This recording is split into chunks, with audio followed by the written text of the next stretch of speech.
Olá pessoas, eu sou o professor Cristiano Kaller e seja bem-vindo ao canal Eletroparobé.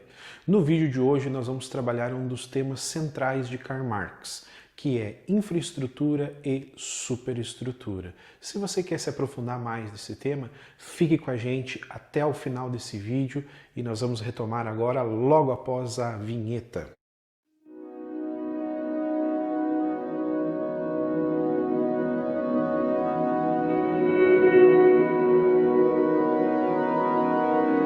Muito bem, pessoas, um dos temas centrais da metodologia de Marx, a forma que ele observa os fenômenos, é o método chamado materialismo histórico e dialético.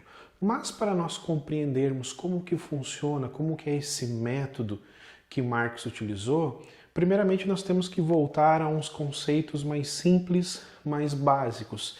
Por exemplo, o conceito de infraestrutura e superestrutura, ou o conceito de base e o conceito de topo, que inúmeras vezes nós encontramos nos escritos tanto de Marx como Engels e nos escritos que os dois fizeram em conjunto. Certo, gente boa? Então vamos aqui para o quadro e vamos dar uma olhada no que isso significa, o que isso quer dizer. Bom, Marx usa com muita frequência, e Engels também, o conceito de um prédio, o conceito de uma construção. Aonde numa construção, que eu representei aqui no quadro, um edifício, ele tem o seu fundamento, ele tem seu alicerce, o seu fundamento, que é o que faz esse prédio ficar em pé, correto? Esse fundamento Marx vai denominar de base, ou seja, infraestrutura. Já acima, a parte superior aqui desse prédio, Marx vai denominar de topo, ou também superestrutura. E Marx vai pegar isso como exemplo para definir como que a sociedade está distribuída nesse contexto.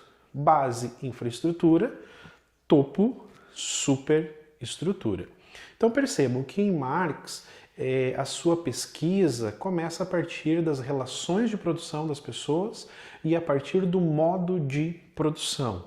Ele vai afirmar que o modo de produção, esse modo que é materialista, é o que vai definir os rumos de uma sociedade, que vai definir até mesmo os seus conceitos políticos, econômicos, sociológicos e assim por diante. Então, analisando ainda aqui, o que nós temos na base ou na infraestrutura? Nós vamos ter aqui as forças de produção realmente de uma sociedade, os meios de produção de uma sociedade, onde nós vamos encontrar linkado quem? As fábricas, as terras produtivas, hoje serviços e comércio. Ou seja, todo aquele setor, uma definição mais contemporânea, seria hoje o setor primário, secundário e terciário da economia. Estaria dentro desse contexto de forças de produção, de base, de infraestrutura. Ou seja, segundo Marx, ele vai dizer que esse pessoal que está na base e na infraestrutura é que realmente produz algo material, algo físico, algo realmente palpável, certo? É esse pessoal que realmente produz riqueza em uma sociedade, certo, pessoas? Então, esse pessoal que está na infraestrutura, segundo Marx, são as pessoas que realmente produzem um bem palpável, produzem riqueza em uma sociedade, ou seja, produzem um produto que será consumido pela sociedade. Já Marx diz que aqui na superestrutura eu vou ter todas aquelas pessoas instituições que na verdade não produzem algo físico, não produzem algo material para a sociedade. Logo, essa superestrutura, ela está toda fundamentada, ela funciona em cima de sua base, de sua infraestrutura. Quem realmente produz, quem realmente garante que ela exista. Percebam aqui? Então, no topo, nessa superestrutura, o que nós temos? Nós temos a figura do Estado. Quando eu falo da figura do Estado, o poder do Estado, ele se concentra onde? No governo, nas assembleias e no parlamento. E como que esse Estado, então, ele consegue exercer a sua influência, o seu governo e o seu poder? Bom, o Estado ele tem os seus aparelhos. Quem são esses aparelhos? Ele está dividido em aparelhos ideológicos e aparelhos repressivos. Aqui nós podemos ver que os aparelhos repressivos que o Estado possui, nós podemos linkar aqui quem? Exército, polícia, segurança, tribunais, prisões. Tudo isso faz parte do aparelho repressivo. Como diria o próprio sociólogo Max Weber, o Estado ele detém o monopólio exclusivo do uso da violência. Só quem pode ser violento é a figura do Estado, através de seus aparelhos repressivos, através de sua polícia, através de seu exército, ok? Eles têm o monopólio do uso da violência, certo? Mas o Estado também tem os seus aparelhos ideológicos, que aqui está representado aqui. Dentro dos seus aparelhos ideológicos, nós temos toda essa gama aqui. Nós temos a família, nós temos as igrejas, as escolas, meios de comunicação, esportes e entidades assistenciais.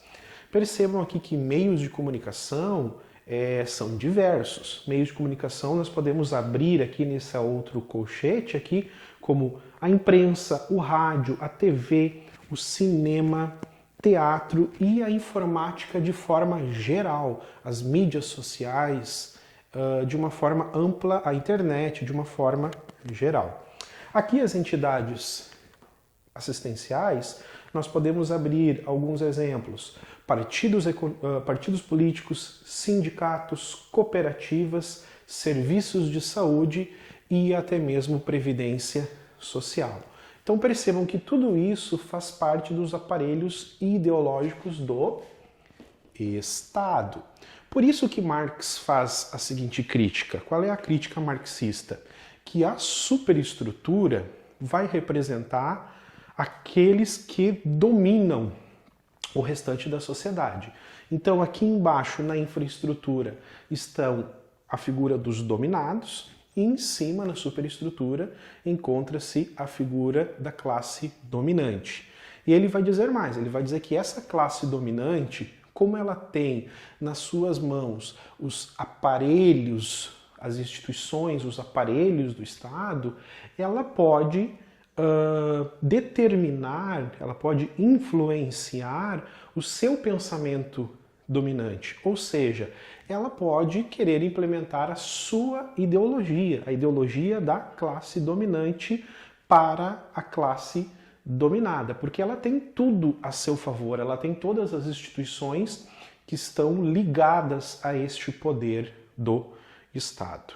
Certo, pessoas? Então, assim, a grosso modo, esse é o contexto de infraestrutura e superestrutura em Marx. Nos próximos vídeos nós vamos trabalhar um pouquinho mais a vida e obra de Marx, algumas leituras que eu posso dizer que são essenciais para entender o pensamento de Marx e de Engels, é este livrinho aqui, chamado de O Manifesto do Partido Comunista, certo? Você entender um pouquinho da visão de Marx, o que ele acreditava, o que ele defendia. Outro livro importante já é um pouquinho mais denso, certo? Esse aqui é a Ideologia Alemã de Karl Marx e Friedrich Engels. Então, se você quer entender um pouquinho mais de Marx, entender um pouquinho mais do que é o marxismo, essas duas leituras iniciais eu recomendo para você, certo? Então, um abraço, fiquem com Deus e até o próximo vídeo. Tchau!